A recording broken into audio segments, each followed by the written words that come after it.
ঝাড়গ্রামে পর্যটনের গুরুত্ব বাড়াতে আজ বিশ্ব আদিবাসী দিবসের মঞ্চ থেকে বড় ঘোষণা করলেন মুখ্যমন্ত্রী মমতা বন্দ্যোপাধ্যায়।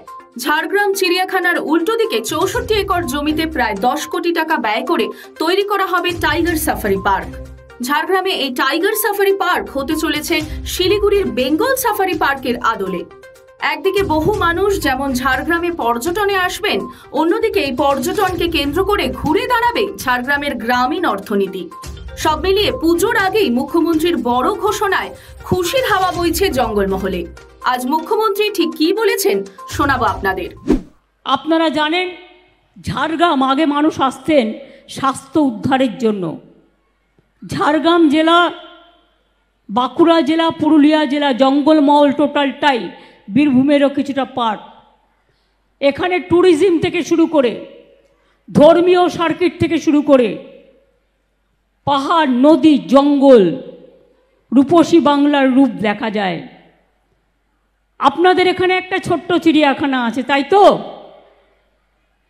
আমি আগামী দিনের জন্য আরও ট্যুরিস্ট অ্যাট্রাকশনের জন্য একটা বেঙ্গলের আমরা একটা ঝাড়গ্রাম চিড়িয়াখানার উল্টো দিকে যে 64 একর জমি আছে, তাতে একটা টাইগার সাফারি চালু করব 10 কোটি টাকা দিয়ে, যাতে অনেক ট্যুরিস্ট আসে, দেখতে পায়। আমাদের উত্তরবঙ্গের শিলিগুড়িতে আমরা করেছি এবং আমরা সেইটাই এখানেও আমরা করে দিচ্ছি। অন্যদিকে মুখ্যমন্ত্রী যখন ঝাড়গ্রামে এই ঘোষণা করছেন, তখন ঘোষণাকে স্বাগত জানিয়েছেন রাজ্যের বর্তমান বনমন্ত্রী ও জঙ্গলমহলের ঘরের মেয়ে বীরবাহা হাঁসদা।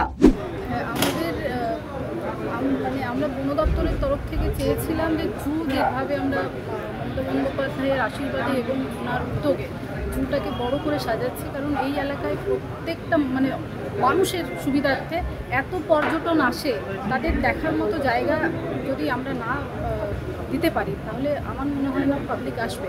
তো সেই পাবলিকের কথা ভেবেই এবং এই এলাকার মানুষের কথা ভেবেই আমরা জুটাকেও বাড়াচ্ছি। এবং টাইগার সাফারি, টাইগার সাফারি ওনার তরফ থেকে আমরা বলেছিলাম যে জুয়ের উল্টো দিকে যে জায়গাটা আছে সেখানে আমরা শিলিগুড়ির মধ্যে বেঙ্গল সাফারি যেটা আছে সেই রকমই যদি একটা টাইগার সাফারি, কারণ জায়গার অনুপাত হিসেবে আমরা একটাই সাফারি করতে পারি, তো তার একটা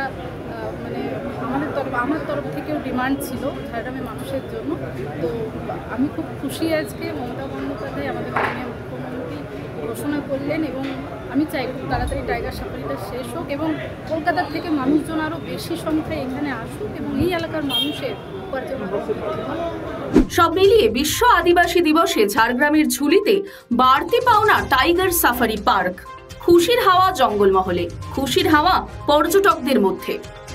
ব্যুরো রিপোর্ট, ঝাড়গ্রাম খাস খবর।